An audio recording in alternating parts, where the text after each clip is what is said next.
Hey yo, the ministry's in the house. It's me, the one AJ Anthony Jordan. Then the tech, the wrestling fan that don't watch wrestling. Acknowledge your tribal chief, your reigning, defending, undisputed MLW champ, otherwise known as the ultimate Vanessa Simsy. What's up? Another Jim.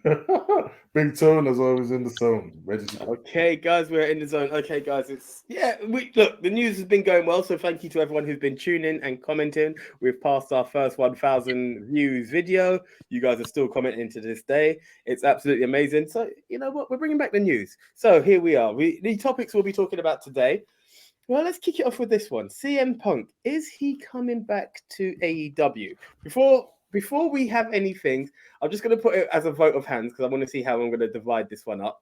Those who are excited at the idea of CM Punk coming back, raise your hand. Okay. For the benefit of pod, it looked like just one man. Those who are against. Yeah, I'm joking. And I will go as indifferent because I'm not really too sure how I feel about that. Let's get into a bit of discussion mode while we do this one. Then hit me with the negatives on this one, bro. Right. Y'all got my feelings on Punk. The last match he had, I went off on one about him. And then after that, he ate his muffins and drank his water. My thing with this, he feels like I feel like he's an entitled prick. I was happy when he came back. I was one of the people like, don't idiots that cheer for someone that weren't there. That I missed him. I wanted him back. He was there when I was watching it. Then he came back and a good product became his product. And I got annoyed at it. And I got annoyed at him. And I want him to go. You know, you want something so bad, and when you get it, you're like, ugh, I didn't actually want that. I just wanted it because I couldn't have it. So he's gonna come back. The good part about it, he will make money for the company, but I don't care about him. And he's slow and old, and he can't do a buckshot lariat. I can't do it, but he should stop. He should stop trying. So yeah. Actually, I do want him back so he can get his ass kicked, get injured, and go away again. I want him to be Shane McMahon. I want him to come out, run the ropes once, and then go lay down and get the fuck out of wrestling. Bye, Punk. Bye, Phil. Mr. Punk. Just if you do wish to block anyone, it's at Den the Tech, not at Ministry of Wrestling. Den the Tech on all social media. Hi, Punk. I mean, sorry, not Punk. You are a punk, but hi, Phil Brooks. I actually liked you in UFC. I respected you for trying to be a UFC fighter. Stop trying to be a wrestler. You're not a wrestler. Go draw comics. Wow. Big Tone. Wow. Well, I tell you what, man, I have a lot more sunshine and rainbows than that one. I've been saying this for like months, isn't it? Like, yes, we know what happened with the Young Bucks. Yes, we know what happened with Kenny Omega. Yes, we know what happened with Hangman. Yes, we know what happened with what's his friend's name? Ace Steel. The one that bit someone. The biter. The only. You know what CM Punk did. Yeah, but for me, look, wrestling isn't a place where it's all sunshine and rainbows. Yeah, no one was ever accused of being a really genuinely nice stand-up guy backstage. I just want them to put all their little petty gripes away, and because that's what it is. It's pettiness, man. Let's just work together. Let's put on the best show possible, innit? Like, you're on the precipice of doing something major. Yeah, all egos need to go on the shelves and get the job done because you all should have the same mission statement. Yeah, CM Punk, you need to leave a legacy for yourself better than what has been portrayed so far, innit? Because again, if what people remember, like what Den's saying, the botches in matches, and then you going on to have a rant and rave in it, yeah, it was epic, by the way, but maybe for the wrong reasons. Yeah, but for you to have, you don't want that to be your lasting memory in wrestling, you know. And from the elite side, come on, you guys are the EVPs of the business, man. Like, you've got to do business. It doesn't matter if you like the guy. You can't always be like, oh, I don't want to like work with this person. I don't want to work with my friends. No, man. Like Batista and what do you call it? Booker T had their little fight, go back out and had a whole program. You need to do the same thing because there's a lot more money you can make than they made. Yeah.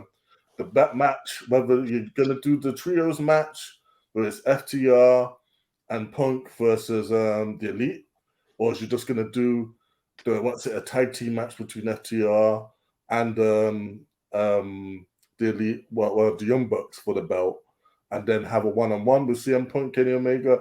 Either way, these are money matches, and you can put in a lot of realness to it. You can have an element of just shooting, yeah, if you want, yeah, on each other when promos, and like this can be a real hot commodity. And I just want everyone to just give people what they want, man. Yeah, let's put everything to the side and let's just do business because man, it's gonna be fire if they actually get this done.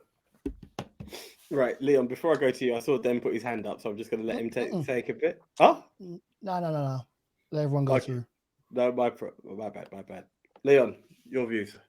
Yeah, I'm kind of like on the fence with this one. So like I kind of agree with what Big Tone was saying. However, I'm also thinking like how much of this is still a work? Is it a work? But then after what Big Tone said, if there was like, things that were going on backstage, then I get it as well. Like, like when you go to college and then you get like certain people that hang out in their groups and like, you get a group that don't talk to you or maybe there's like an area where people don't speak and CM Punk decided to speak up where people haven't or been afraid to. I do question what goes on backstage, obviously what we don't see on camera. And at the same time, I also question mental health as well. So if there is a problem with him, then he needs to go and get the help that he needs and don't come back until he sees that through. Jeff Hardy is a perfect example of that situation. However, as Big Tone says, he can contribute a lot to the business. And if he can make amends, look, let's be real. He's not the first and he won't be the last wrestler that's fucked up by whatever means. But they've made amends and they've had a second chance, like, you know what I mean? Or it doesn't go that way and they've, parted ways and cut their losses where, it doesn't go any further than that. So for me, it's like either one or the other. If they don't want him to continue, see, no one is bigger than a company. So at the end of the day, if the majority of wrestlers don't agree that they want to wrestle with him or work with him, you kind of got to think of the business because if people leave the company in spite of one person being there, that can affect the company and its ratings and its bookings and so forth. There's so many other wrestlers there that can still give you those 5-star matches and still contribute a lot to the business where we would be satisfied. We don't really need CM Punk in AEW for that kind of blessing, if you will. Like there's other Billy Gunn's doing that for us. Do you know what I mean? And he's doing so little, but you look at the love and look at the attention and look at the look that's a fine example as to someone putting young talent over, contributing to the business, putting it over, making sure that the matches are 8-star or 5-star or at least 4 if you're talking about the tag team division in some places. But at the same time, yeah, if everyone's willing to kind of give him another chance, if he can apologize, no one ain't too big for the company. So, if he has to suck it up and apologize to Kenny Omega or the Young Bucks or vice versa, if that's what he wants, then yeah, as Big Tone just says, I can't really put it any better than that. Like, just cut the pettiness, cut the bullshit, just get back to business, man. Give us what we want to see.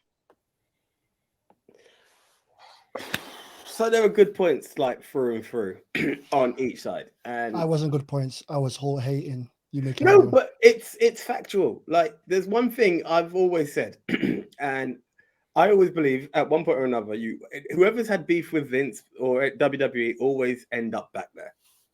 And I don't think CM Punk is outside of that realm. I think he was one that I expected to see. Now that Vince is back in, I think there's more chance he would have done business with Hunter. I don't know. But here's the thing. CM Punk came in, and I always say it, he came in as the ultimate Mr. Anti-WWE. And that's what made him the top draw for AEW. He has also given them their first $1 million gate. Like, this is who he is. So is CM Punk good for AEW? Hell yeah. Did CM Punk come out with a speech that had everyone captivated? I'm here to work with younger talent. Was that exciting to see? Hell yeah. But then it became what it was. It became, I'm old, I'm tired, and I'm working with kids. That was his closing speech. That's what he's left on. Now, is it a work? I don't think it's a work, because there was a part of me that thought it was a work at first. Like, I knew MJF was a work before. Like, most people are like, oh, like, Tony let him rip. That was a work. I knew it through and through. What confirms that this wasn't is Kenny will show you the bite marks. Ace Steel has been released. Like, we're talking about addressing CM Punk's mental health. We need to address fucking Ace Steel fucking mental health, because he went through it. He done less biting than CM Punk's dog, for fuck's sake. Like, what the hell was going on there? I don't know. Like, that's the part that's there. And that's where I'm like, I heard what Triple H said, and some of it I thought was very much a cover-up when he was on the Broken Skull and they talked about who CM Punk was as an individual. I heard the pod. I was Team CM Punk. But I always thought, like, you can get past this. And I see CM Punk as a guy who very much stands on his laurels. And that's where I'm like, he's not going to come back because of principle. However, with such big shows like All In coming in and the opportunities that are there, it would be great, because nothing would be better than what I believed was the end game for CM Punk being champ, was Mr. Anti-WWE versus Mr. Anti-WWE in the face of Kenny Omega. Like, that's the clash that everyone wants to see. It's the old guard versus the new guard. That is a passing of the torch. But a lot has gone on in there. Like, this guy is not just, like, beefed with the company. You've beefed the elite. You had beef with Hangman and the guys. Like, and then you had proper fisticuffs. Can you go past it? Most people, I'd say, yeah, you probably can. Phil Brooks, CM Punk, whichever way you want to call him, never has struck to me as that guy. And that's where I'm like, him coming back, I think it's not going to have a lot of people at ease. And that's the thing. Would it be money if he came back? Yeah. Is it best for business? I don't personally know. Then you had your hand up. I'll let you take it back. Right. Going for the Punk best of business part. It is for money.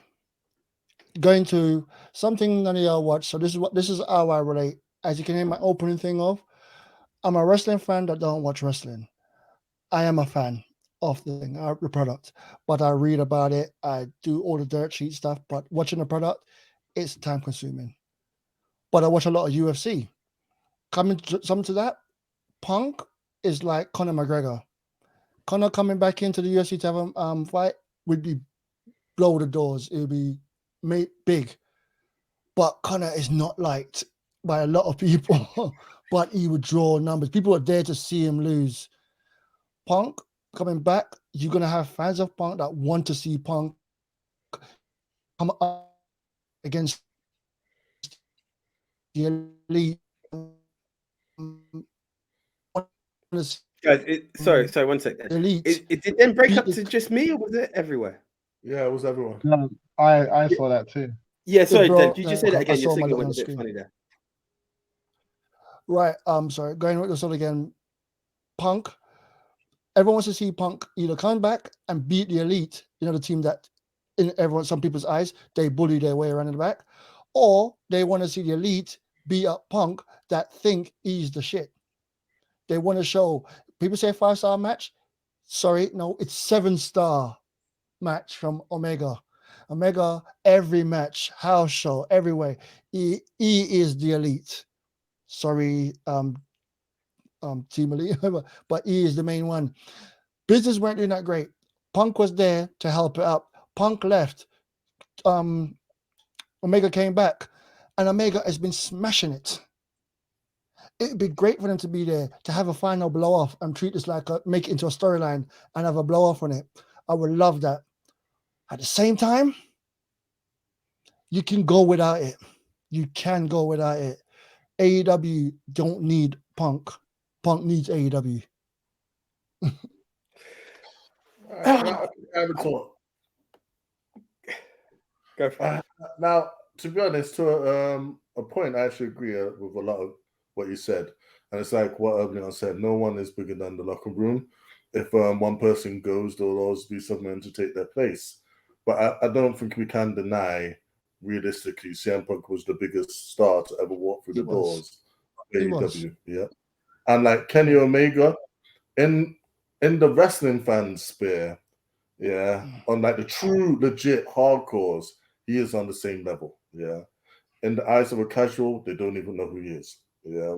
So again, a lot of people in WWE sphere, CM Punk was their guy.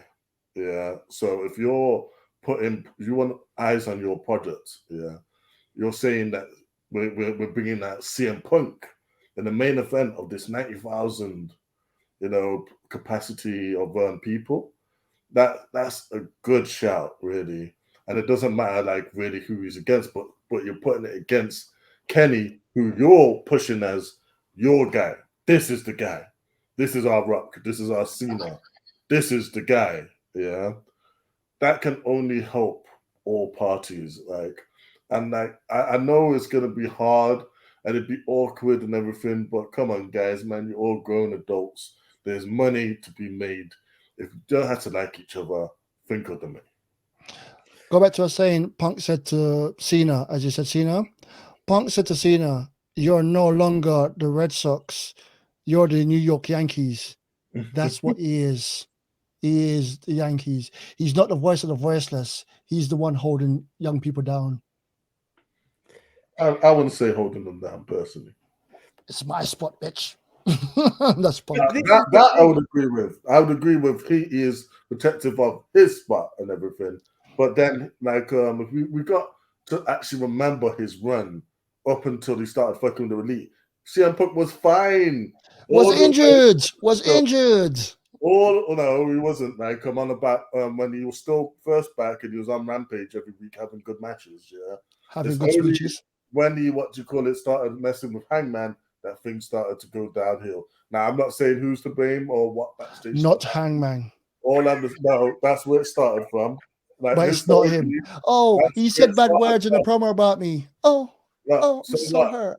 That's where it started from. It Little doesn't bitch. matter whether you agree with it or not, but that's where it started from.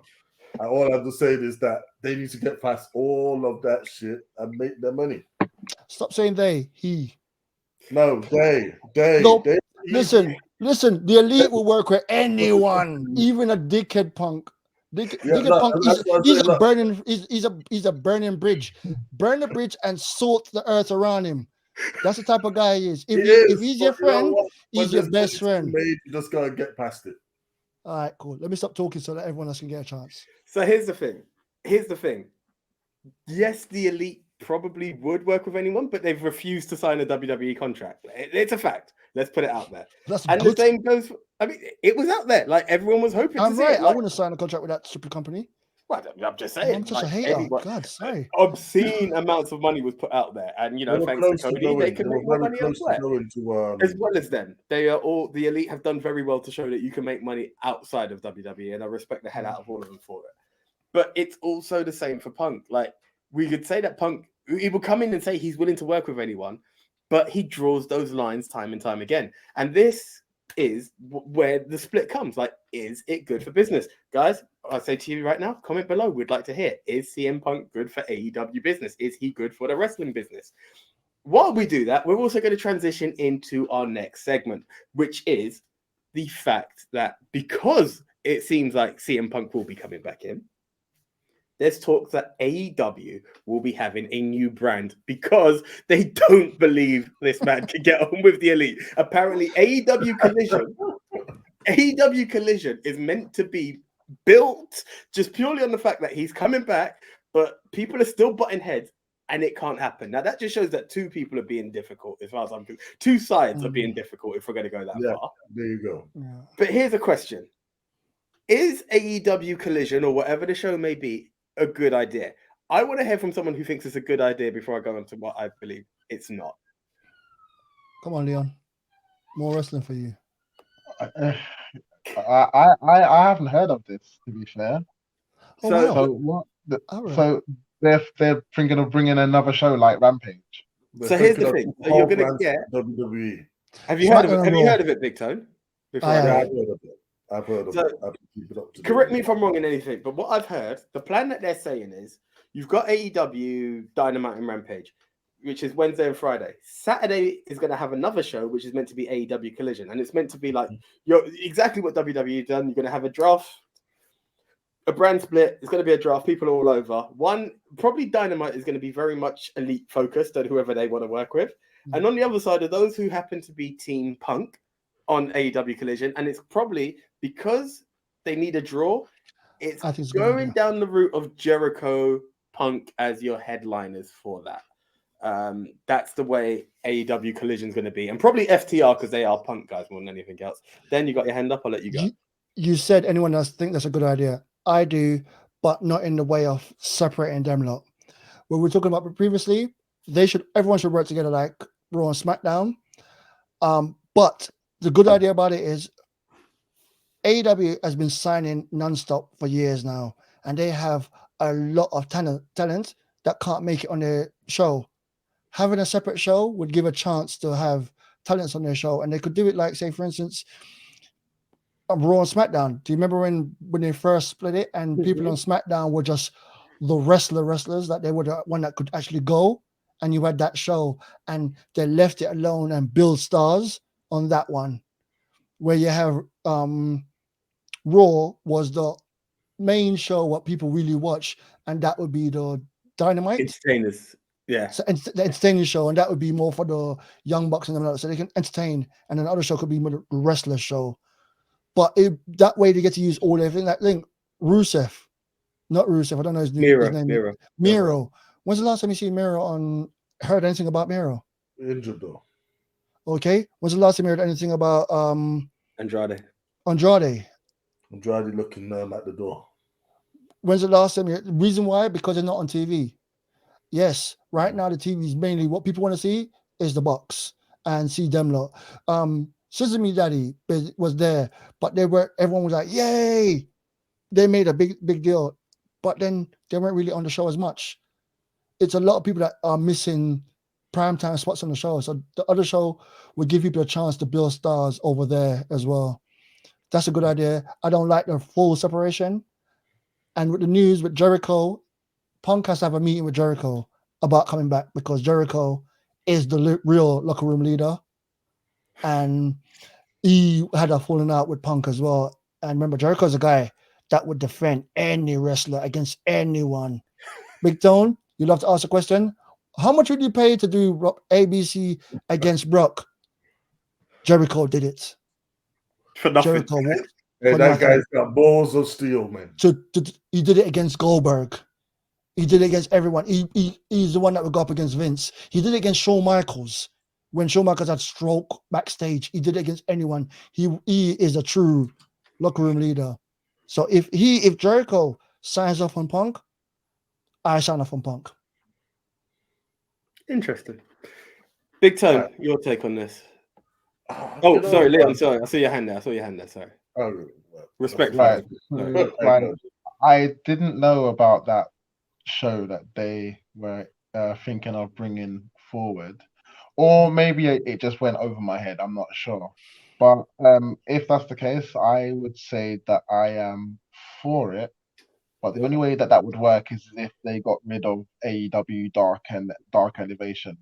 Otherwise, you're gonna have AEW Dark Elevation, AEW Dark, AEW Dynamite, AEW Rampage, and AEW Collision. Apparently. Heat, Velocity, Raw, SmackDown. That's just too much. At this present time, right, we've got Raw, SmackDown, NXT, yeah.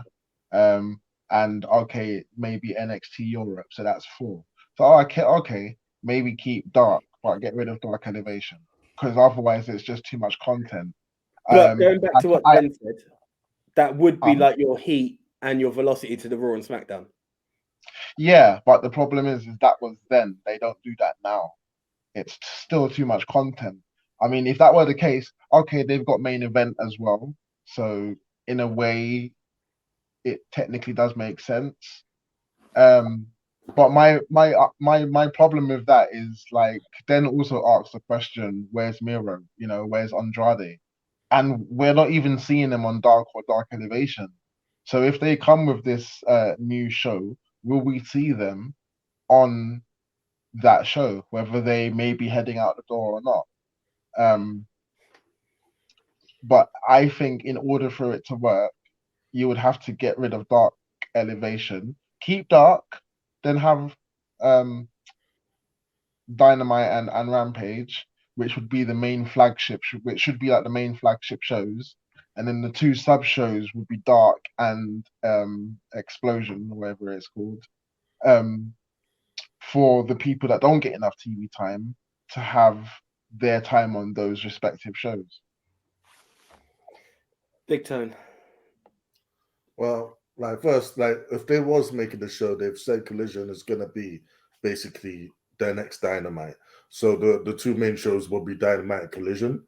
But I think that this is not too much of a good idea, to be honest. I just feel you need to use your pieces on the chessboard a little bit better, and you could make everyone happy. Why are we making a new show when you could just make Rampage 2 hours long, stick Punk on there, and like call it a day? Yeah. Yeah, people getting along in it. Yeah, they need to actually getting on the show. Yeah, they need to utilize maybe their time slots and what's actually happening on these shows respectively a little bit better. For instance, like if you're on Dynamite, you really shouldn't be on Rampage. Yeah, you can split it that way. As for the Dark Elevation, I struggle to see what the point of those shows is anymore, because they're for the hardcore audience that can't get enough of wrestling. Yeah, who's gonna watch everything. But then you've got Ring of Honor as well. Yeah, on Thursdays, man. There's just a lot going on. There's a lot of content, and it's coming to a point where it's too much. You can't add another 2-hour show on top of all the other shows you got already. Yeah, I just feel you can, but it's a good idea. I just feel that they need to sort of look at their chess pieces and just maybe utilize them a bit more. Maybe what Leon's saying is right. Yeah, get rid of Dark, get rid of Elevation, or fuse them into one show or whatnot, and then your Collision or whatever, you can use that. But if you're having Collision, I don't see the point of Rampage. I really don't. Yeah. Money. Yeah, money. But again, is it making that much money? Is people watching Rampage? That is the question, really. I think out of all of the shows, that come on weekly, the mainstream shows, the most skippable ones is probably NXT and Rampage. Yeah. You know what? I have to. This is why I was saying the only way that Collision would work is if you got rid of Dark Elevation and Dark. I mean, I'll be honest with you. I don't even watch those shows anymore. I used to watch them religiously, but then I said to myself, "What's the point?" Because one or two stories may be getting built on there, but then other than that, it's just a waste of time. It's just like it's more of a jobber show than people getting TV time, and it just gets boring after one point. And I wouldn't even mind that if they had stories and a belt. If there was actually a point to Dark and Dark Elevation, there was a league and everything. Or maybe you're even actually fighting for a spot on the main shows. But no, these matches just happen and there's nothing. There's no reason for them. And that's my problem. Exactly. And that's why I say the only way that would work is if they got rid of Dark and Dark Elevation, have 3 shows, Dynamite, Rampage, and the new one. So like Raw and SmackDown, Dynamite and Rampage are their 2 flagship shows, and then the other show is like the B show where they're fighting for a place on the 2 main flagship shows, and it's a good place for stories to build up. And like you said, Big Tone, it can be a 2-hour show, so it's enough time to transcend stories, to transcend build-ups or a league to get onto the main shows. and it can almost be like NXT in a way, but it's still one of the other third main shows sort of thing.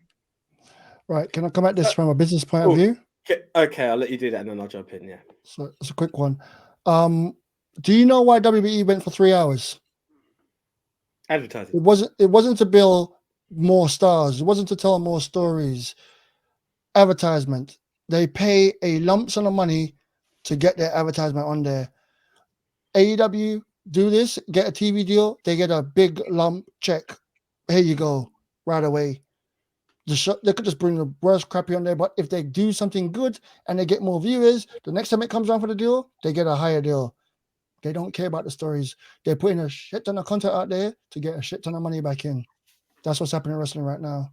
If they put it on the main network, I 100% agree with that.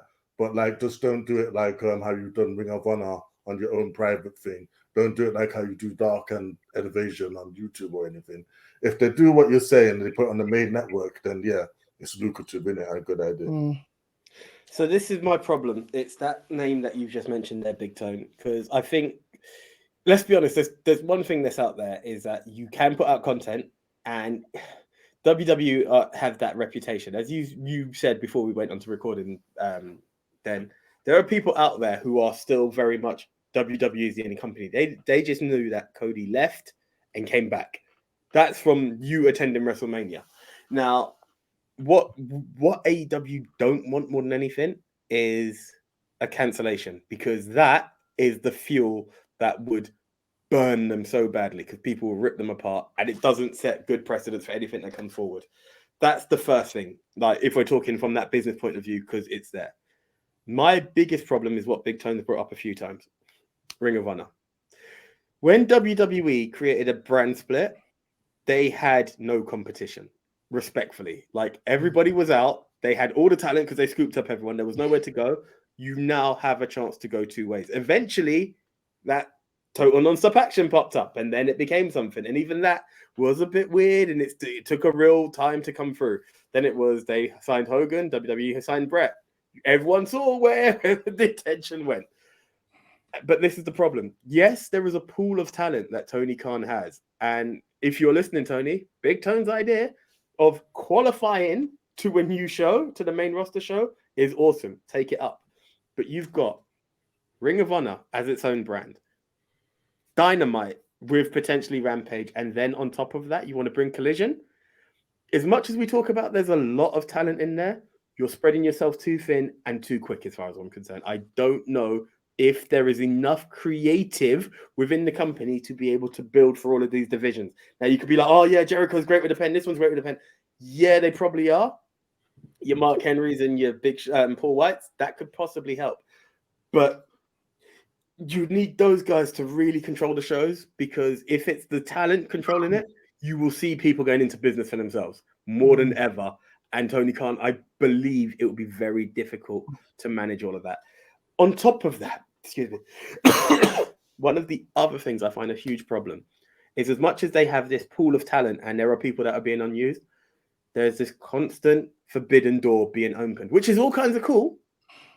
But where does that start to do when you start getting people from Mexico? You start getting your Impact guys coming in. You start getting your New Japans coming in. What the hell? It would be too chaotic. And on top of that, people diss AEW for too many titles. I think it's manageable. But you're going to have your Ring of Honor titles, your Dynamite AEW titles, then your Collision titles. It's going to be all over the place. It's going to be too much. And in the world of wrestling content, where do you squeeze all of this in? It's going to be a challenge. All onto one person, and they can walk around with a finger in the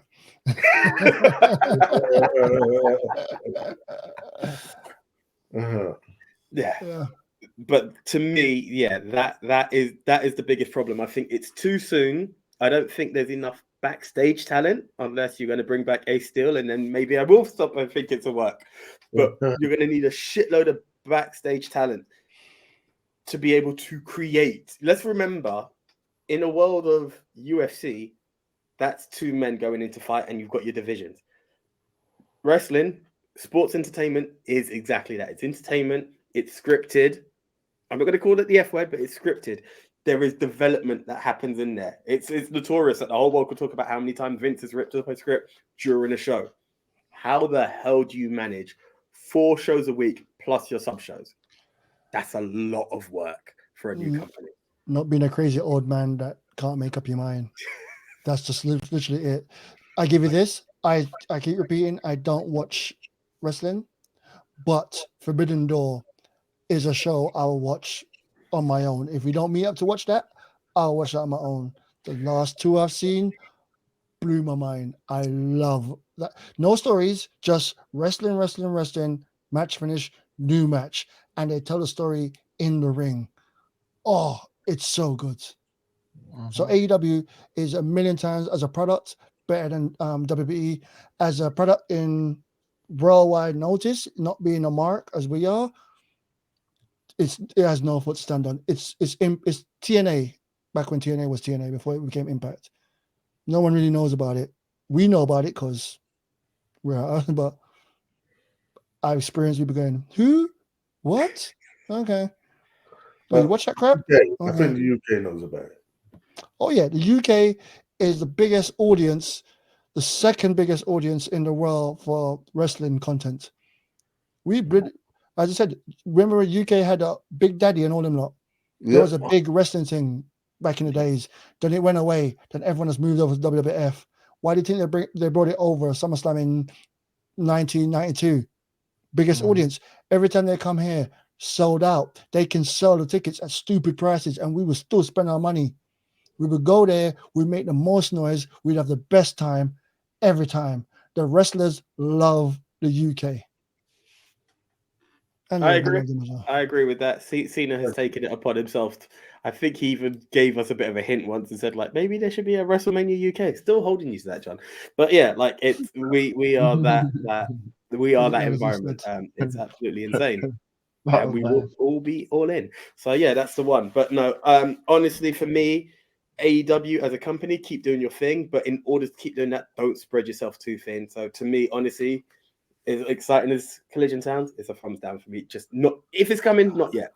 Not yet. Use your chess pieces properly as well. Because a good point you made was about the surprise Forbidden Door flipping open all the time and someone new coming in. That's great and all, but that person took someone's spot, who you've been missing. It took your Bear Rose, it took your Alistair Blacks, for one night. Almas, and like again, but it's not just one night because it regularly happens, doesn't it? It happens all the time. One night a year. You know what? Not the show Forbidden Door. Not the show Forbidden Door. When anytime, that's what Den's understanding. When someone walks through the door each night on Rampage, that's opening the Forbidden Door. The pay-per-view I've got no beef with, bro. I'm talking about actual stars coming in on a weekly from Japan, from Mexico, from wherever. And it's like, he's done it again. The Forbidden Door's open. Yeah, that's what respect your own talent. That's where you need another show to fit the rest of the story in. So that's what they're doing for you. They're helping you lot by you can still watch your show, and then they make a new show so I can watch it. Me, the non-wrestling fan, can watch that show. Let me ask a question. Would you rather AEW add another show or another pay-per-view? AEW, the company. Yeah. Because we're talking about them adding another show, right? So what I'm saying is, would you rather another pay-per-view will make that much of a difference? To be honest, I don't know what's going on. So before we go deeper, Leon, or in order for Den or anyone to respond, because it's a good question, elaborate it just a tad more. Sorry, please do. Who, me? Yeah. Elaborate what you mean by adding another pay-per-view. So, like, we're talking about Collision being another show that they're possibly adding as one of their shows. So what I'm saying is, if it seems like we're on the fence here, where it's too, like, it seems good or it can be bad, and every point is actually valid. So then I've actually just thought, okay, so would you rather them add another pay-per-view as to another show? For me, I get what you're saying now. For me, I rather another show. Simple reason, as I said, they have a crap ton of signings, more than we know. As usual, we always just know the people we can see, but they're signing people. As I said, we have AAA stars. They have New Japan stars that can be on the show. They have stars upon stars. They just need to. I know you keep saying utilize them. There's only so much time to utilize the amount of people they have. Bring another show in. You don't have to watch it. You don't have to watch it. They can bring another show in, and that could be the Forbidden Door style show with all of the other organizations in there. Or you can be like, I don't like Punk, I'm only going to watch the Elite, or I don't like the Elite, I'm only going to watch the Punk show. It doesn't matter. No, I agree with that, but my point is that they've got 2 shows already, Dark and Elevation. Give me 4 shows. Just not really watched, yeah. I'm just saying, utilize your time and the things you got better already. Or like I said, add another hour to Rampage, do whatever, yeah. But like, don't just keep it as it is and add another 2 hours, yeah, because we're gonna like check out at some point. Yeah, no, you would check. Like, once again, there are people that don't watch anything about AEW. They watch all WWE. There are people that don't watch no WWE but only watch AEW. There's the casual fans that don't even care, just when it's on they watch it. And then there's the mega fan that watch everything, and they're the ones complaining there's too much. Do you think they think a lot of people know there's a lot of stuff? I was just saying, that's the mega fan right there. Yeah, but do you know do you know some people don't know there is a Rampage? They just watch Raw, right, SmackDown, and probably watch the other one and go, oh, what's the story?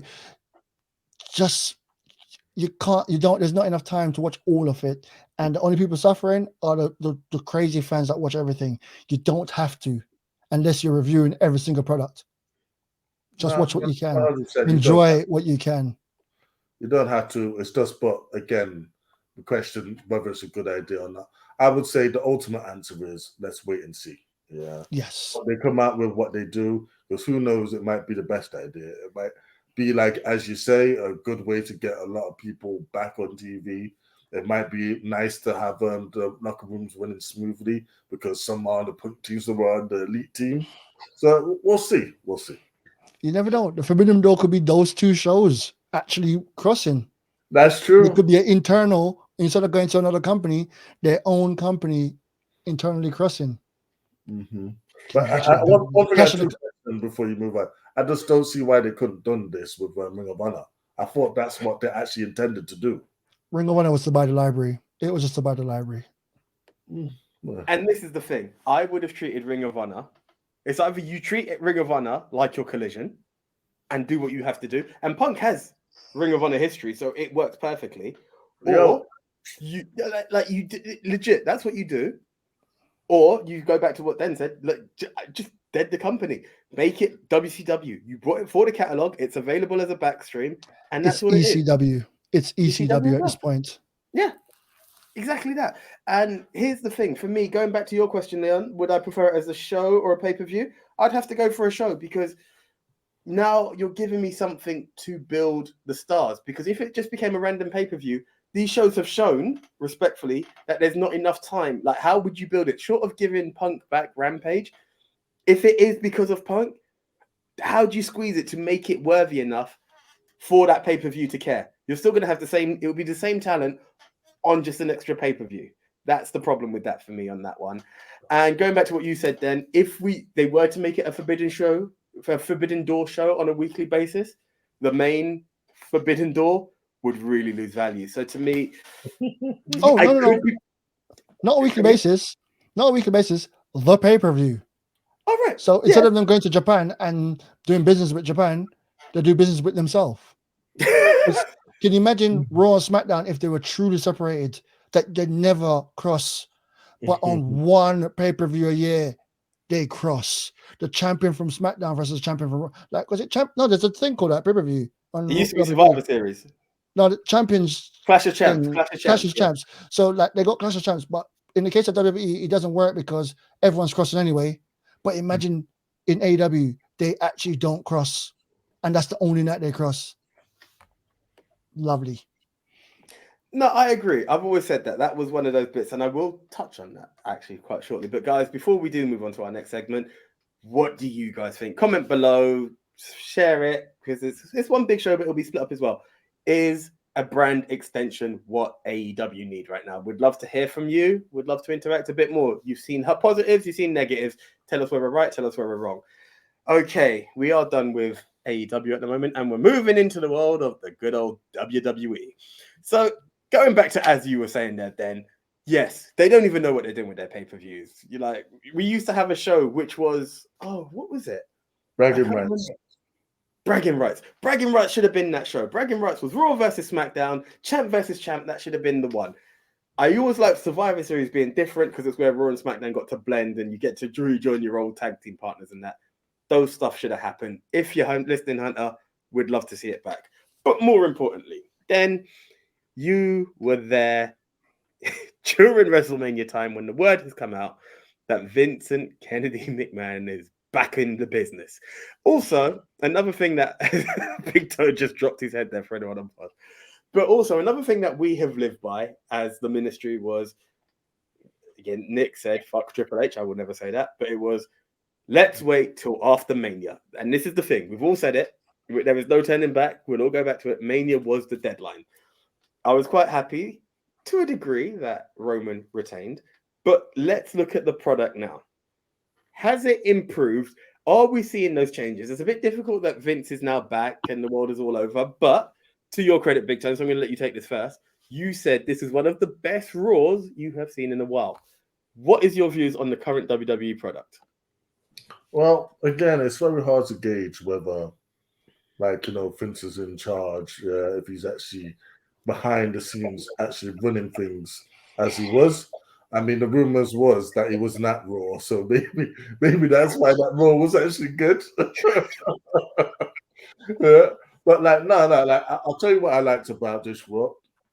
You basically you had all of the gangs in it, the main gangs in it of WWE, the main factions, LWO, Judgment Day, Bloodline, and Sammy and his crew. Yeah.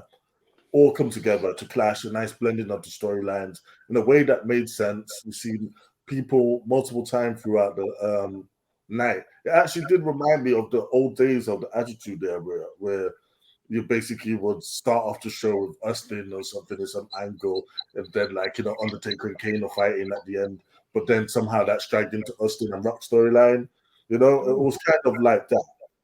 I mean, it did suffer from a lot of the same issues that Raw faces, like multiple repeat matches. Why are we doing Austin Theory versus Bobby Lashley again? There's just no need for that at that point. Yeah, and this is where WWE really falls behind AEW. They give us new, fresh matches. Even if it's heel versus heel, face versus face, we see it all the time. Yeah, but with them, we've gone back to Theory versus Lashley. Why? Yeah. Well, also, I'm happy about them trying to do something with the girls tag team division. Yeah, it's not very good, but they're trying. But I don't know if Vince is back. I think it's too early to tell. Yeah, I think some people have lost a bit of a destination. Yeah, Austin Theory, what's he doing now? Yeah, he's the champion, but no opponent, no feud. Yeah, and also for Sammy, KO, and Riddle now, how much more can you drag out the Bloodline feud with them? Yeah, it comes to a point. I think they'll probably end all of these at the upcoming draft. I think that would be their reboot, and then we'll see. Interesting. Leon, as an avid viewer. Yeah, I kind of really can't say anything as much as Tone said, really. It's pretty much the same thing. It's a little bit too early to tell. I will say, though, since that little shake-up, there has been an effect, and it's visually obvious. That first Raw after WrestleMania, it's noted as the worst Raw of all time, the worst Raw after WrestleMania, WrestleMania of all time. And that's saying a lot, given it goes all the way back to 1995. That's saying a lot. The worst Raw of all time. if you think back to how many Raws we've seen after WrestleMania where things happen, I'm currently watching Raw 2006, 2007. And that was the first part of it that I started watching was just after WrestleMania where Umaga made his debut. And I'm telling you what, it was just non-stop, just stuff happening, things happening. And it just made me want to watch the next episode and the next and the next and the next. I ended up watching the whole year just because of the content and the booking and how good it was. It started to get like that when we knew Triple H took over, but then since whatever happened with the takeover and Vince, obviously we felt that then we felt that sink, and it's like they're now just about keeping their head above water. It's just starting to get a little bit better, like as if Triple H has taken the reins. But then there's certain points that happen on those shows where you're like, oh, has he? Could he be telephoning in certain things? Apparently he's making suggestions, and whether they go with it or not, I don't know. That's another question that could be asked, but I could come up with 1,000 theories, but Big Tone pretty much hit the nail on the head there. I think it's a bit too early to tell. It needs a couple of weeks, if not like a couple of months, to see where it goes from there. And as Big Tone also said, I think we will see after the draft. Then I'm going to ask you, because Leon alluded to something that you actually witnessed firsthand in person. The worst Raw in the history of WWE. And again, I think 1990. Leon said 95. I think it's 1993 is how far back Raw goes. Oh, You have been to many a WWE show, many a Mania, many a Raw. Many nights after WrestleMania. Yeah. Yeah. How did that feel to you? So here's the thing. Considering Vince was on his way back, it's a bit of a two-pronged question here. What was the vibe from people and in the arena as a Mania under Triple H versus what the world felt and was acting like, and your feels of a Vince Raw return? Right. I give you this. Americans love the bloodline, but everyone felt like that should be the night the bloodline loses everything. Everyone kind of felt that was what's meant to happen. So the next morning after WrestleMania, everyone was we left WrestleMania on a down.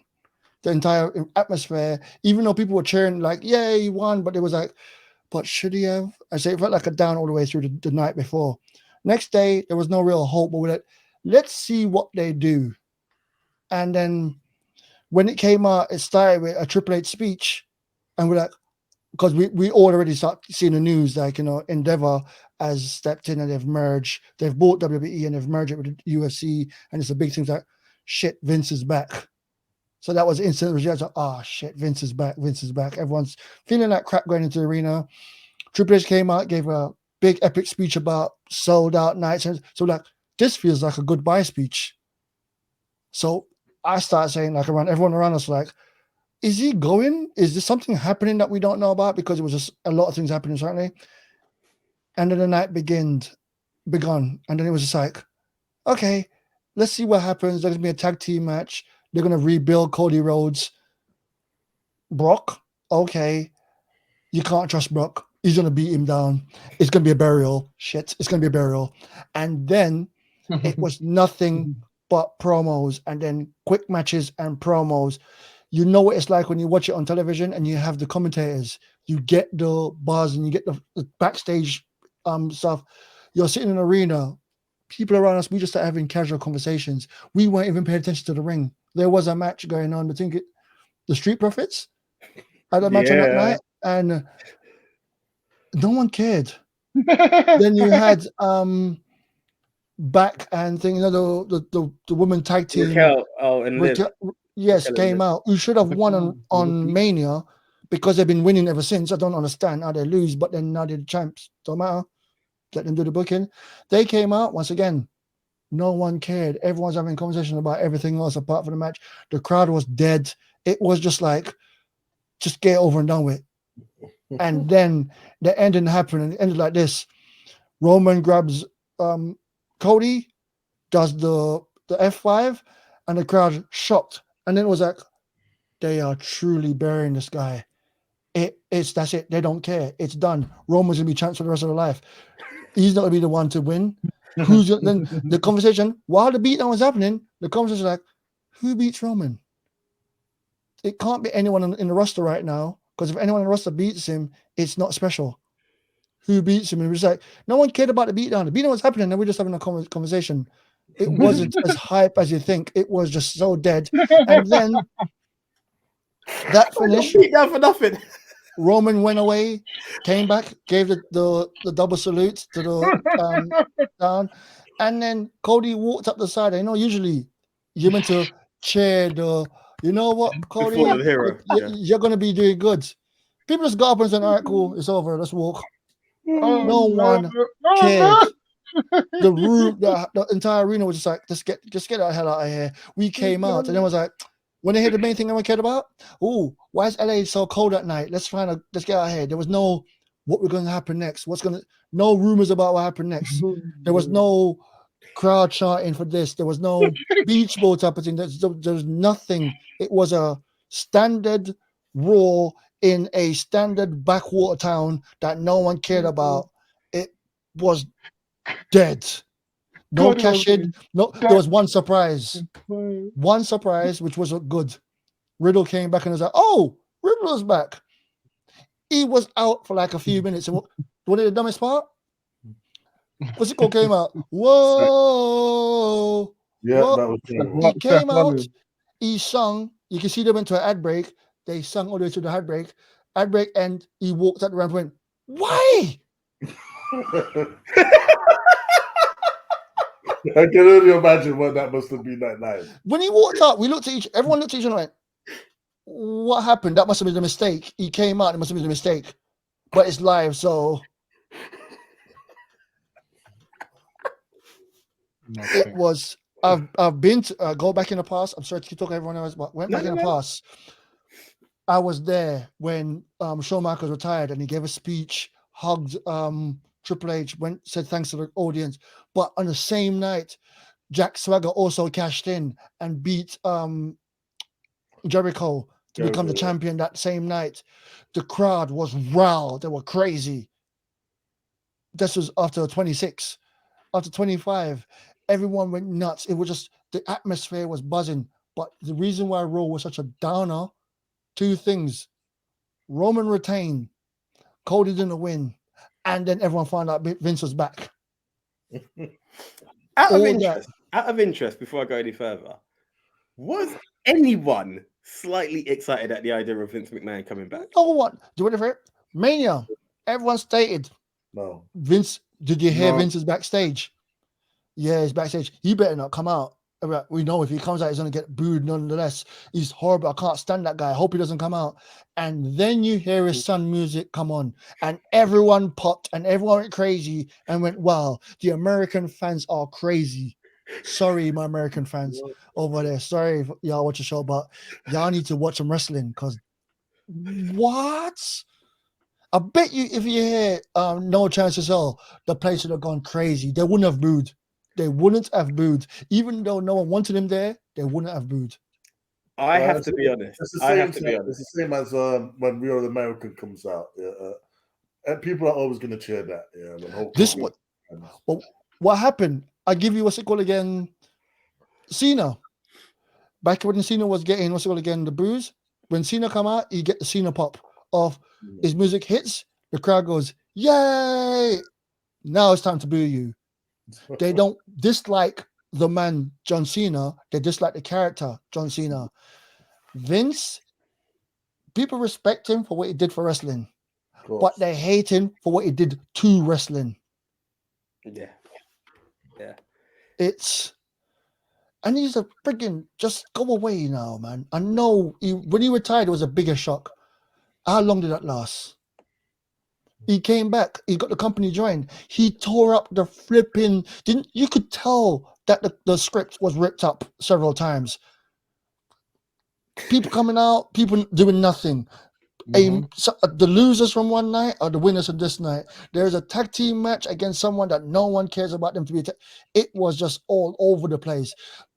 The big guy came out and just, I can't remember who beat up the big tall black guy. Came out almost. Came out. Yeah, he squashed someone. Did a match, beat someone, walked away quick. We're like, oh, so what was the point of the WrestleMania match? It did nothing for him. It did nothing for Brock. There's no story. There's no points. There's no moments. It's just nothing. Oh God, it was so dead back, and I still gave them my money for it. I hope you enjoyed it, Nico. So here's the highs and lows for me of going into it. It's funny that the frustration behind the Roman thing, because I understand it from the way you actually sold it to us then. And we had to stop and think. Cody had just come back. And I think it would have been detrimental to Cody to become champ too early. It's the right Mania moment, but I think even the beatdown from Brock builds the champ because he will take out Brock. But to hear that the fans didn't care, Leon, you're going to enjoy this one. The disrespect, because that is deep. Like the beating down, to build a storyline, the crowd didn't care. That's kind of deep. But here comes my question onto the whole situation of what we can look forward to, because we're all saying like maybe it's too early. Backlash is just around the corner. Now is the time that we should be looking at building more stars. Now you've got Riddle who's returned, and I understand he's got a feud with the Bloodline. That's kind of how he went out. But it seems an odd pairing with him and the tag team champs, because for better or worse, the tag team titles should have been a rematch and that's it. This whole Sammy still in Jay's ear is a bit dead now. Like it's done. Do you know what I mean? What are we? Is that really meant to be the implosion of the Bloodline? To me, move on. It has to be the one. Imploding themselves. It doesn't need this guy constantly whispering in the ears. You've taken the title from me. We've kicked the fuck out of each other. We have no friendship. I chose my brother. Move on. Do you know what I mean? That's what I feel with that. But here's the question now. Omos is randomly like the biggest shock. Has everyone seen SmackDown? I know it's not for you, Dan, but have you two seen SmackDown? I haven't seen the end of SmackDown. Right. Have you seen the most random match announced ever from the Backlash? No. Almost never been in the ring against. Oh yeah. Almost promo or anything. Yeah. Seth Rollins versus Omos. Random as fuck. How is that? Yeah, I was like, where did that come from? Prince is back. He's not in charge. He's not in charge of creative, though. He really isn't in charge of creative, and I believe he's not in charge of creative. But is he saying like, I want that match, make it happen? Like Hunter, build the story around it. What the fuck are we meant to do? It's not that Omos built a legacy. Put it this way: if we were to go down booking, Omos beat Brock, was standing tall. He's taking another victim. Even another side, Brock beat Omos. Omos is pissed. While Seth was doing the chant, Omos comes out and fucks him up. Now we have a reason for this match because I am meant to be a star. Let him fuck around with stars. I'm actually scared for Omos because he's now going to be what I like to define as big for nothing. Because he's there, he's taking on people. He has not been relevant since he held a tag title with AJ Styles. Fact. Like it's and he's big. He is big. Yeah, he is huge. Omos is like he's a worse version of Great Khali. Not in his ability, not in his ability, but the way he's been booked. Yeah, because at least Great Khali was world champion and went on a tear. They should have done that with Omos if they wanted to get like the most out of his tallness. But now he's just gonna like fight these people and lose. So I do believe what you just said, AJ, about Vince picking someone and go make that person a star.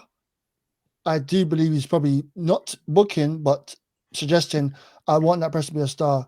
Going back from the CM Punk story when CM Punk stated he wanted to go over and beat Ryback and for him to beat the Shield, but don't beat Roman Reigns too bad. Don't let it too bad. But I want it to win, but not win like a dominant win over Roman because Roman's gonna be a star later. Years later, he is a star. But at that time, he picked that person to be the star. So that's what I see as right now with Omos. He's picked Omos. And I hope you're right, honestly. You know what? For me, I think Omos should be undefeated. For a person like that, yeah, He should be undefeated. Every match he's having, for the size or for however they're trying to put him over, he should be undefeated. Look at Jade Cargill, undefeated. Look at how brilliant she looks, undefeated, and then they're booking her right. They should have been doing the same thing with Omos. See, the problem is, isn't it? Like they had Omos was undefeated, and that came to an end at the hands of Bobby Lashley. But then what happened with Bobby Lashley afterwards is the problem. He did that. He was not pushed towards the title. Yeah, he wasn't pushed towards a great big feud or a big event point happening in his career. No, it's just business as normal. So nobody's benefited from that. Yeah, you're quite right, Leon. He could have been still undefeated to this day. And so when Brock actually did that at WrestleMania, at least it was more of a point. Yeah, Brock claimed another scalp or something. Yeah, but even was that needed? It probably would have been best if it went the other way. If we were really trying to build a star, let's see some big guy squash Brock. Yo, put Bobby and Omos together. Put them together. You're saying Look that what, from look what it did for Rusev when they made him undefeated. He had an absolutely phenomenal run. But then they killed that with Cena as well. And They again, killed that with Cena, yeah. Hence why Cena was getting booed. Nothing to do with the guy. He was just murdering people left, right, and center. He beat the entire Nexus. Yeah. Ugh, never forgive him for that. And that's Jericho the thing. begged him Nexus not had to do such an impact that they, as much as I love the Shield as a team, Nexus made the most impressive debut of any team, and then Cena just buried it. He joined them, and then he destroyed them internally in the worst way possible. And that's the thing about Nexus. Nexus could have built 5 to 6 different stars in one go. Each one had the potential to be a star and go further. You know, that would have been a new wave. You know what pissed me off the most? That whole Nexus storyline, even more than Cena like squashing them, is Wade Barrett not becoming champion at Survivor Series when he should have. That pissed me off. That legitimately pissed me off. Fact. But and don't forget about Black Cena, that guy that was, he looked like Cena but black. I can't remember who he was. I can't remember his name. Well, Darren Young. My God, spitting image of Cena. But here's the thing. So here's the question of why I'm questioning like how positive it is. We talk Omos. Bronson Reed, I believe, is going into a feud with Lashley, which kind of makes sense because Lashley got stuck in the water with Bray Wyatt and then just became an Andre the Giant Battle Royal winner. Has Johnny Gargano gone back to NXT? Where is Tegan Knox? Like, where are some of these people? Bray Wyatt, I don't even know what's going on there, but Karrion Kross is just about building to something which I think is there. Madcap is in a purgatory. Yeah. Who's that guy? Yeah, LA Knight. LA Knight seems to be not in a good place. And again, I'm going to go back to the Omos thing. Like, he's literally the big guy who's just getting squashed by the main eventers, so he looks like nothing. I can't take him believably. So these stars that should have been built post-Mania, is there anyone we can truly say, whether it's Vince, whether it's Triple H, here's a standout star? Even Riddle being mixed with the tag team champs. What is happening with that? LA Knight. I don't know what the guy looks like. Can't remember anything about him. But at Mania, that chant, yeah, people going crazy about it. Raw. You remember in the UK? What is the UK chant when you go into a thing? Woo! And woo! And woo! In the US, yeah, and wait, and you're in the background, yeah. That's the chant. Randomly, he wasn't on any Mania, he wasn't on Raw, but I kept hearing that all 3 days back to back. I heard that everywhere I went. On the train, we got out of the train to walk the thing, walking down the thing. We hear a yeah. We're like, I guess we're close. But do you think that was because you was in LA? What, LA Knight? Is he from LA? Yeah. It could have been, but a very international crowd. I also think he is hot product. He's the one they're waiting to see elevate. And it is, but they killed his chance. They needed to come and have, instead of some footballer that we don't give the slightest shit about, coming out and squashing Miz. We could have had that moment for LA Knight, and like again the whole crowd would pop. And to be honest, that would have carried over to Raw. Would would have carried over to SmackDown. Yeah, you would have made a star if you had LA come out, but no. Funny enough, I said I was watching Raw in the 2006 and 2007 era, and LA Knight reminds me of Mr. Kennedy or Mr. Anderson in Impact. But he has that caliber where he's talented on the microphone, he's talented in the ring. You know, you put a championship on him, he could take it places. You see what I'm saying? But notice how I said he can take the belt places. He's one of those guys who can take anything and make it important. Let us not forget, though, again, what Vince had planned for him, because people are forgetting this before he become LA Knight again. Remember what Vince had planned for him? Maximum male models. So that's what he thinks of him. Yeah. Now, I don't know whether like Vince has any stroke around who he wants pushed or doesn't want pushed, but I can't see LA Knight, the former Maximum Dupree or whatever the hell he was called, going anywhere. Max Dupree. But talking of this, is that LA Knight? Wow. What's that? I said, is that LA Knight? I'm surprised. Sorry. Yeah. He's also the one who took on Bray Wyatt in the glow stick. Oh, I didn't even see his face. I just saw a lot of glowing lights and popcorn. And why is the popcorn glowing? Yeah. Oh yeah, by the way, the Americans love that match. Fuck off. They love that match. It was something different, y'all. It was something different. It was like it was a spectacle. It looked awesome. But maybe in the arena it didn't. But here's a question, and I don't want to like take a diss or what have you, AEW, but I need to ask this question, especially to the AEW viewers out there. Do you remember around the same time that Max Dupree was there and Beer Cat Keith Lee came up, he was meant to have Adam Cole as a manager? Why is Tony Khan trolling when he had Adam Cole come out to save Keith Lee? Because I saw that and I was like, but hold on, that's a WWE story that everyone was shitting on. It can't be great on the other side. No. That's an NXT storyline. Basically, in it, like Keith Lee and Adam Cole have a big history in NXT. And like, I've seen the feud. I've seen the pounce that sent him into the crowd. He looks like Keith Lee's manager right now. No, but that's what we're trying to build up with it. Yeah, it's that whole NXT storyline. Like whether anyone remembers it or not, that's the bigger question. Cool. Right. Go back to your question that you asked at the start. I do believe Triple H is in charge.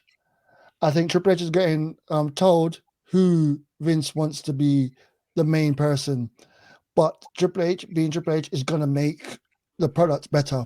I believe in Triple H because the last thing I was watching religiously was NXT when it was the black and gold before it became the colorful thing. I went back. It was really good, and the takeover shows were amazing. Yep. Triple H and his team around him, because he's got Shawn Michaels, he's got Road Dogg, he's got William Regal back. He hasn't got Dusty, which rest in peace. People like that around him that could do amazing things. So it ain't all on Triple H to make this happen. But I think going for the draft, and then it took months before anyone even started taking note of NXT. It might take a full calendar year for WWE to come back to a big standing where it was, but it's gonna grow. It has to grow. They're starting really low. Grading on a curve, as Nico would say. Shout out to Double V. What curve is this? Was there anything else to say, Big Time, on that? Huh? Was there anything else on this point? Again, I couldn't agree with more what Dan really said. Like, I hope Triple H is in charge. I'm not 100% convinced because Gomez Adams is there. Like, even if he's not directly, he might be like sprinkling little things in that's making the show more shit.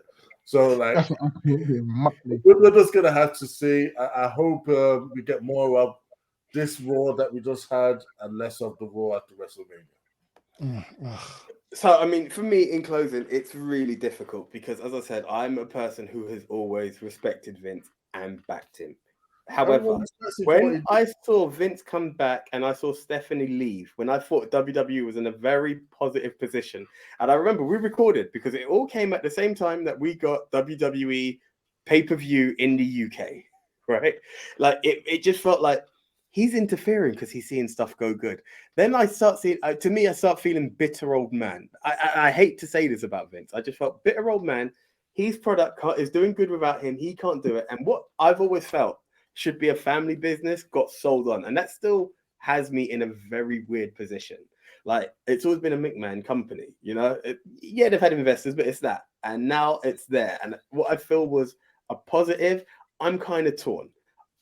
I'm hearing positive and I want positive. It's too late to turn back the clock for it to be a McMahon-owned company. Yes, he's main shareholder of this new conglomerate that Endeavor have created. Cool. I've told people my blood type is WWE. I hope the absolute best for it, and that's the best. But my question to everybody before we move on to the next section, can the WWE survive with a mix of the Triple H vision and the Vince McMahon vision? Comment below. Would you want just the Vince vision? Would you want just a Triple H vision? What do you see going forward? Who would you like to see being pushed with these two? Now, for our closing segment, this is a bit of a mix because it seems positive in some parts. It seems negative because some names are missing. We've not seen them in a while. And Nick, who has literally during Mania texted us, and then you were next to him, he goes, Triple H needs to address the women's division in the WWE. He also texted recently to us, the women's tag division is in a good place. So here's a question while we're addressing the whole WWE. Let's bring it in just a little bit more and say, what are your thoughts on the current female division in the WWE, both singles and tag? Leon. Yeah, so I think it's like, I don't know, like the first Raw after, there's been a couple of matches that Bianca Belair has had, but you know, it seems it's interesting. It's starting to get interesting again. You know, we don't know who she retained her Bianca Belair retained her title at WrestleMania. So now the question is, right, who's going to be her? Who's going to be the one to dethrone Bianca? And from that's why the division's starting to kind of get interested again, because you know, you got Io Sky, who's a potential threat. You know, and in the midst of that, you have a storyline within Damage Control. Will they break up? Will they stay together? Will they turn on one of them and then there's just two of them? So, you know, we're seeing storylines again. We're seeing like new contenders, if you will. So it's interesting, but at the same time, if you want to talk about since WrestleMania, I think it's still a bit too early for me to tell at the moment, because up until the draft, again, it's just, I don't know whether they're holding back until after the draft or whether they're building things and they're just playing it safe, until the draft happens. And I think that's what's happening, which is why I'm kind of I'm on the fence, but at the same time, I'm kind of thinking it's a bit too early to say how I feel about it, because I know the draft is coming up and then maybe it will start getting even more interesting.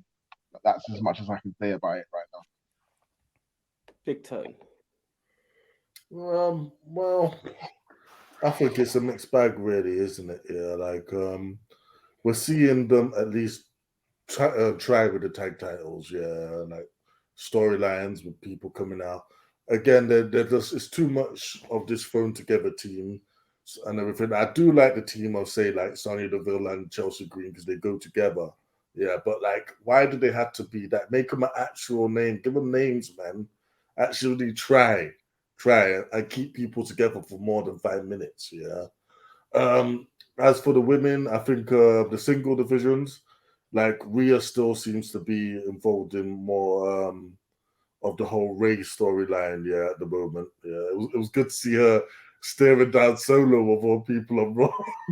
that was hilarious, isn't it? But yeah, at least they're doing the logical booking there.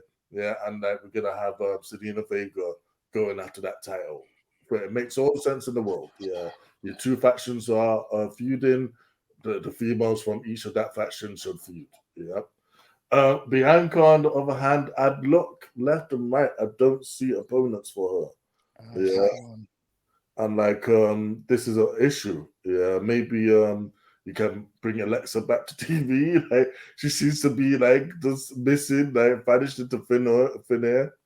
Like they need to do something. But I'll tell you what the highlight was is we got early 2000s Trish back. Now that's a great person. I hope in it, yeah, that this is not just a one and done Trish. I hope you go on a run. I hope you get that Raw title. That would be great. You don't have to hold it for long. It just would be entertaining to see you in 2023 be like the main female heel of Raw. You know, like the guys get to come back all the times as legends and like go on runs, innit? Yeah, why not? I want the ladies to it. I like that. And also, just want to say credit to Leon, because I'm pretty sure in his prediction he did mention that Trish may be a bit bitter about not having the tag title. And yeah, you called it and it happened. Now then, I mean, let's be honest, the main focus will be Bailey for you. We won't. No, actually, it won't be. Okay, cool. But I was going to say, it kind of touches on also what you said earlier with who won and who lost at Mania and what have you following the Raw. Now, arguably, that women's showcase might have been the worst match of WrestleMania Night 1 and 2. It was the shit. Followed by the tag team title victory that happened on Raw. What kind of atmosphere did you have, and what input would you like to see on the women's division based on what you've seen? Right, going from Mania, that was a dumb match because there was the winning team. They were either clearly someone was injured or they just didn't want to wrestle because it was hanging out outside the ring while everyone flopped around. And it was very slow and predictable. Like, I want to I need to get to the side to get to my spot. They make the women's matches look like a spot fest. This is why the worst match on Mania was a women's match, but the best match on Mania was another women's match. Was Charlotte versus Rhea. Oh my God, that. They took the crowd from, as I said, the arena was silent. The stadium was silent for most of every match.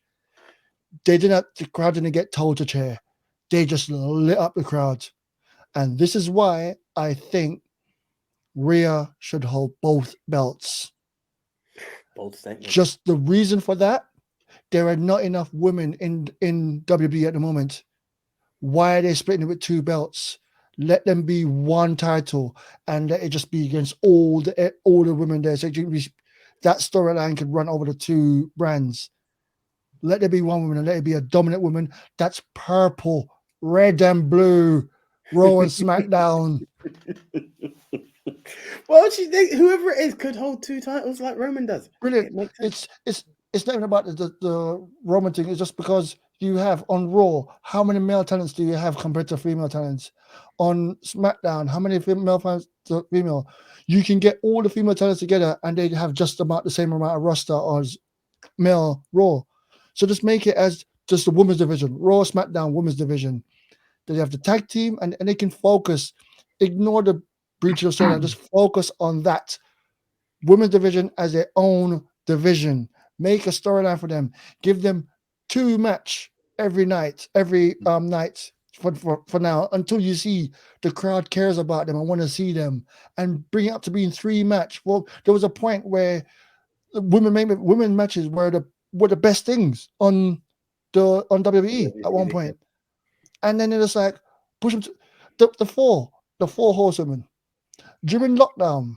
Sorry to go back all the way there, but bring back some bad memories and people. But during lockdown, what was your highlight from lockdown from WWE? There were 2 females in there that was my highlight. One was Bailey and one was Asuka. Those 2 were just the greatest thing during this point. And then as soon as they came out of lockdown, all right, we're done with you. We've used you. We don't need you no more. Let's go back to the men because the men them are back now. Focus on just Focus on storytelling for these. Right? This is your first storytelling, and this is your spot. They get these spots during the day, during the night, and if they're the hottest thing, they get the main event. Question: what was the reaction to? Was it Raw that they won the tag titles, or was it SmackDown? Raw. No. They won it on SmackDown. They had a match on Raw, which no one cared about. No one cared about the Raw. Right. People saw them come out and went, "Oh," as a guy a couple seats behind me. "Oh, it's the losers," because the winner was Ronda and Shayna. Yeah, Shayna and Ronda. So why is the wrestling fans here to see the losers of the match? Why aren't the champions coming out to challenge? Oh, they won. Well done. Who cares? You lost last night. Why are you the one out? Next night they went and won the tag team titles. Then if you were going to win the tag team titles anyway, why did you lose at Mania? It makes no sense. And you're the tag team champions right now, and I'm seeing images online of someone throwing drinks in their face. Yeah. That's actually a very good point. So is it, what's it called again? Is it a champion that shouldn't be champ, or a champion that's deserving? It's just they're not putting on flipping out damage control. What that? Let's go back to my thing I talk about a lot. Bailey. How many shots did Bailey got for the title? Shots after shots after shots, and lost. And a brand new faction that was meant to be edgy and the biggest faction. And what happened? The main leader just constantly lose. Why do you care about the other two? It's a fact. It's a fact. If you've If never Roman- watched NXT, who are Io Sky and Dakota If Kai? Roman kept losing and making excuses and then losing and then losing and then losing, you would start thinking the other two were like, and they're not actually having matches. You start thinking, oh, the Usos must be crap as well because the leaders are crap wrestler. And we know Bailey's good. We've seen Bailey in NXT. We've seen Bailey on when she goes up against an actual good wrestler. They don't care. It's just, all right, we got to get the quota of getting a woman out there, go on out, do something quickly. You got 1 minute. That's including entrance. Yeah. It's funny you say that because I feel that Io Sky and Dakota are being held hostage in that group because they have no idea. Sorry, can you just tilt your camera a bit?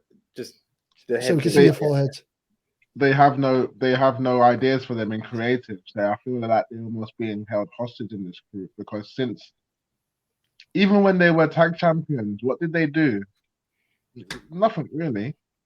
They didn't even go straight to tag champions. If that were the case, since they became champions, they should have been helping Bailey to win her matches, just like how they usually do with other factions. But in this case, it's not been happening. It's Bailey. It's bad to say it's Bailey and the other two girls, in my opinion, which is really bad because it's a crime on Io Sky because Io Sky is the best out of all of them. And Right. NXT, like she did like the business, as a champion. She became Great. an NXT champion from beating Charlotte and Rhea in a match, and she held the title for a long time. We want that, Io Sky, not what we get. What has she done in WWE?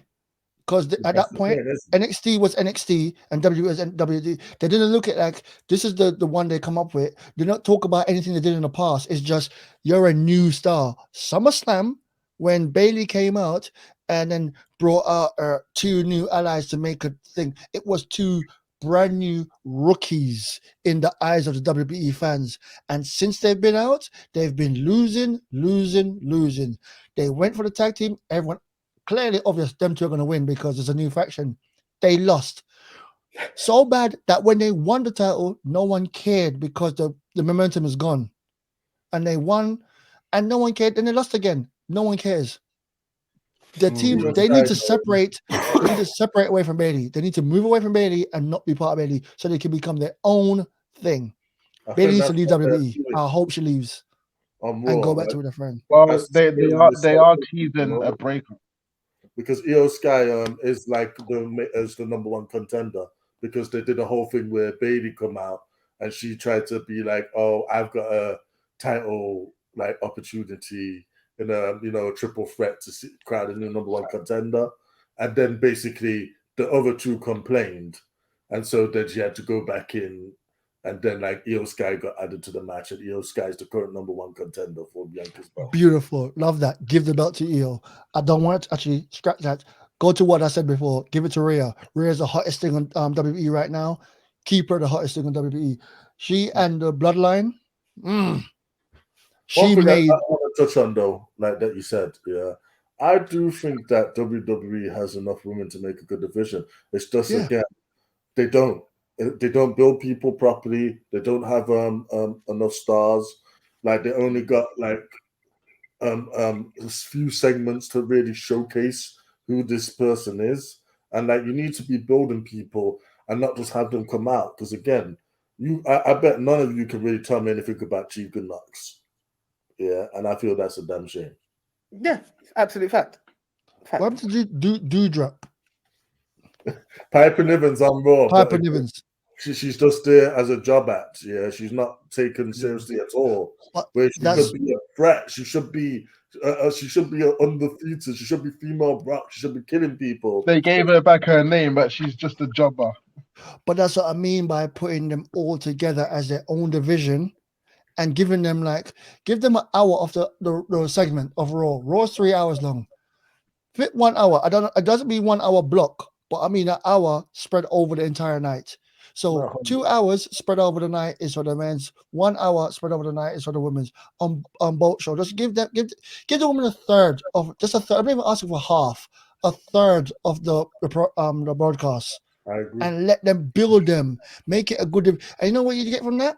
You get a lot of female fans that come out. You get a lot of young girls that look up to these powerful, strong women that can do amazing things.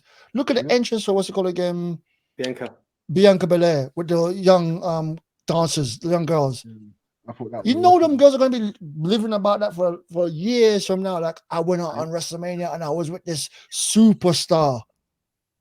I'm glad they don't say divas no more. This superstar. Just push them right and people will get, or give them a chance. Don't even push them. Just give them a chance. When you didn't care about them, you gave them a chance. They did amazing. You know, I can't help but agree with everything that's been said. Personally, and this might shock a lot of people. Like, you can always say, what's your favorite pay-per-view? In the last 10 years, my favorite pay-per-view was Evolution. That women's pay-per-view, from top to bottom, had classic matches. And it's hurt me that there's not been a second one. I think there's rumors that there was going to be a second one. I'm not too sure now.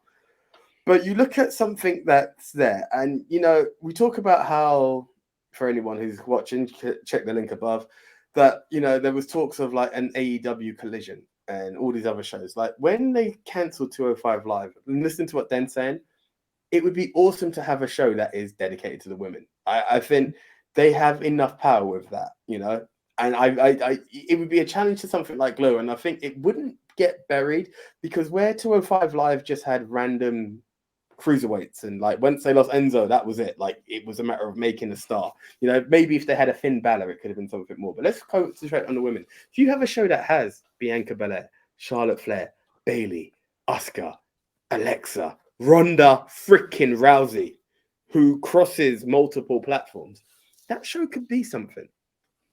Then I go back to the point that you made, Big Tone. Let's have tag teams with names. Let it be a tag team that I'm led to believe in. I would actually believe. You see, everyone's talking about how cool it is that Sonya Deville and Chelsea Green are together, which is fine. Because I don't watch the product enough. But can someone please explain to me what happened between Chelsea Green and Carmella? How, like, 1 minute they were a team, then Sonya Deville's there, and that's now Carmella's off TV. That's what happened. What's that? Carmella's off TV. That's what happened. But this is it. This is what I'm saying. Not even an explanation. It just randomly happens. There's not even a, I could, you know, if Sonya Deville was like, I used to have stroke, I used to be a manager. Like this, you know, like, I used to be in power, and that's what convinced her to have the Karen follow her. It makes sense. Do you know what I mean?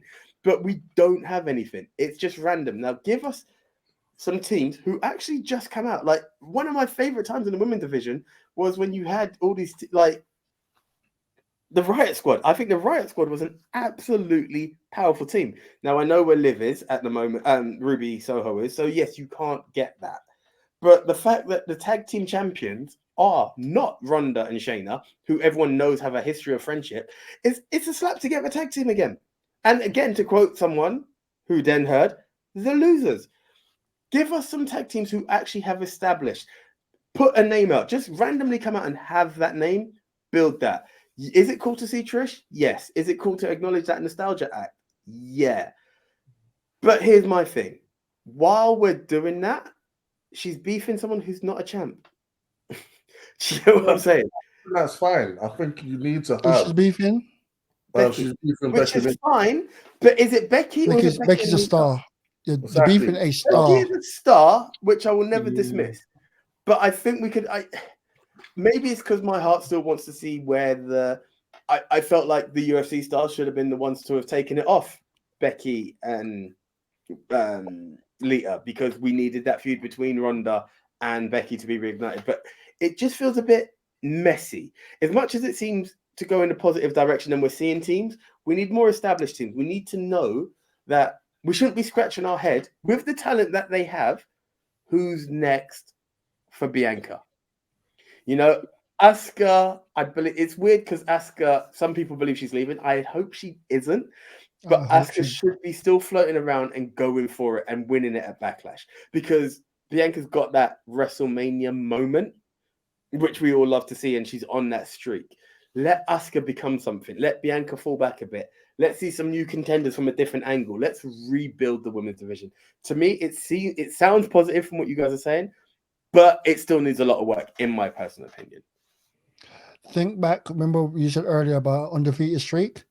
Who came into WWE from NXT with undefeated streak, won everything there was to win? How did she win that first title? Someone just gave it to her.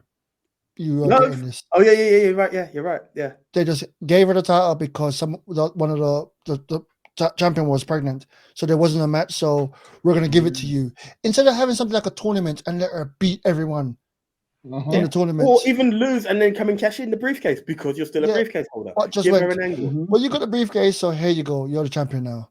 It made it felt weak, and being beaten like, you know, thing when you're on a unbeaten streak, all that happens there is the second you're beaten, your stock drops a lot.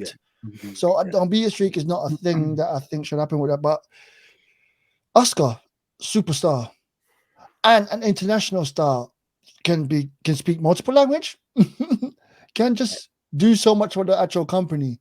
But we're not going to Japan right now, so we're not going to push her. Oh, we might be going to do something in Japan. Let's push our Japanese people. We're going somewhere in India. Let's push the Indian. No, make a good product. Make a good product. Right now, the only person is, if you see a match with Charlotte versus someone else, you know it's going to be a classic. Because you got a star there. Becky versus someone else, you got a star there. You got Bailey's stock has dropped all the way down because all she's done is lose. You got, what's it called again? Bianca Belair. They've made a star out of Bianca. They made a star out of Rhea. That's 4. Do you know what I remind me of? When it was the 4 horsewomen. It's always 4. Why can't you make it 5 or 6? This is actually my main beef from what I'm talking about. Yeah, they always put their eggs in one basket when it comes to the women's division. There's only 2 other people. Like right now, it's quite clear that they're investing in Rhea and Bianca as their stars. Yeah, and like then you still have Becky and Charlotte and Ronda around as established stars. Yeah, but again, there's so many people you should be pushing and like have them doing things. Yeah, like Piper Niven. Why haven't you given her the Awesome Kong run where she just go in there destroying all of these skinny women in it? Yeah, like, you know, they don't want to like push a bit of a woke movement thing. You know, the whole body positivity. They could do that whole story and everything with her. What about Shayna as well? Yeah, like Shayna is a killer. Yeah, why isn't she in a main event status where at any point she can be slid to fight the current champion? Yeah, it's all of these things they need to think about, and they need to be building new stars, because again, I don't see anyone on that roster who I get excited about fighting, except bar maybe Bianca versus Rhea. Actually, 2 champions. But this is the sad thing. As much as we've got Rhea versus I was going to call her Thea Trinidad. Zelina, right? We all know Who's gonna win Rhea's that? going to eat her alive. She's Mm. going to literally eat her alive, and that's the sad bit. Mm. Where is Don't say happiness like that. Behave. But no, where is that? Do you know what I mean? Like, we know that you will get, and the sad thing is that, like, let's go back to Elimination Chamber. We know that Roman was definitely going to kill Sammy. However, Sammy will give us those moments of, will it happen? Yeah. Very unlikely to believe the same in Zelina Vega. And I'm not saying it disrespectfully. It's just you No, happen to you're be right. the challenger by proxy because of the men's feud. Hey, Let's start to build people a bit more so that when you see these title matches, people believed in Cesaro, even though his contract was on the way and it was pretty sure that he was going to be Claudio around the corner. Give us something that says, maybe, just maybe. you never know. This might be the building of Selena. Yeah. This might be the start. Yes, you're going straight into the championship. You might lose, but you might be a plucky challenger. You might be one to be like, oh, she could have beaten her, but just because of ABC Yeah. or whatever, she didn't make it. And then that would make people invest in her to build her way back up again and stuff. So you never know. I hope that's what happened, and it all depends on the match. If Me too. Selena Vega has a good match against Rhea, it's like almost an instant stardom from there. Like, okay, cool. And that could grow. I hope it happens, and I hope it grows, and I hope there's more than just Selena. And I hope they don't just call up some new NXT stars so they can just be friends with this person, because the female division is either I'm your friend or I don't like you. Or I you just get wanted- randomly paired with Natalia Neidhart. It's a fact. Yes. Well, on It's- that note, at least we just need to be happy that Selena actually has a storyline, logical reason for facing Rhea Ripley. And like that, if that's the least we get out of it, then that's not the greatest, but at least it's something. Think I about agree with that. I agree with think that. Daniel Bryan versus Brock. Daniel was going to get his ass wiped the floor with because Brock is Brock. And then you watch the match and you go, oh, you get a little, you know it's not going to happen, but you get that you don't know. Oh, Jesus, you never know. They might just get you one. You That's walk all in I the match want. That's all not I thinking, want and from the then match. Mm. Because I hate it when it gets to these matches on our prediction shows and everyone's like, yeah, here we go, quite pretty easy. Like, stop it. Like, I don't want it to be a case of, can we all just say Rhea and move on? Like, no, yeah. please. But I know I'm personally not going to vote Selena. I know I'm not.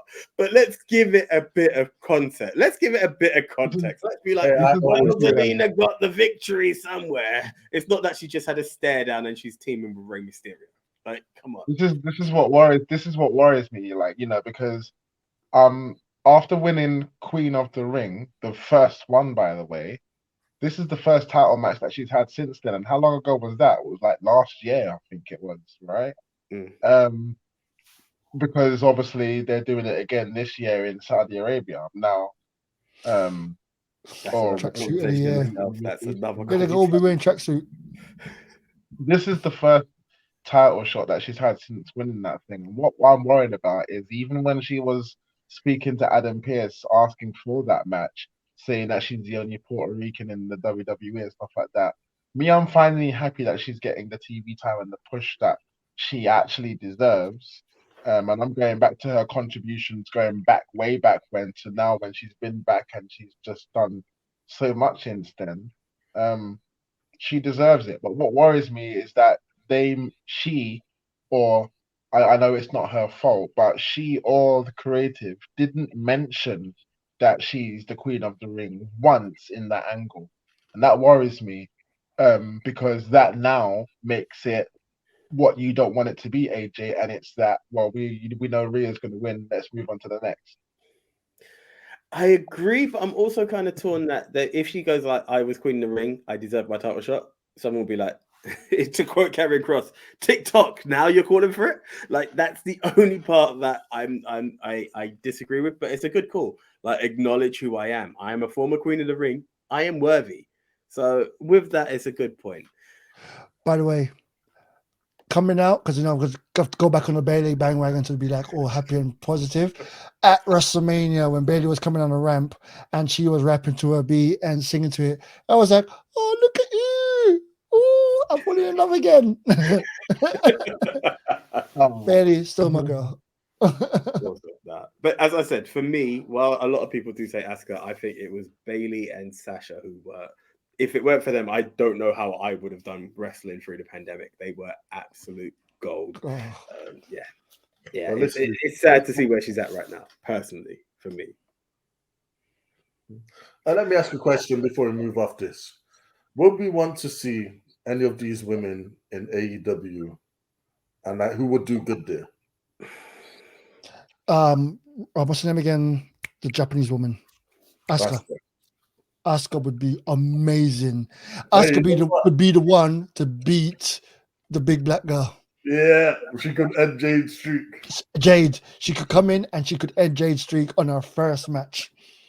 Superstar instantly. Leon, I'll let you go first, and then Big Time, I'll let you go last because it was your question. Io Sky, I would say, for the very same reason.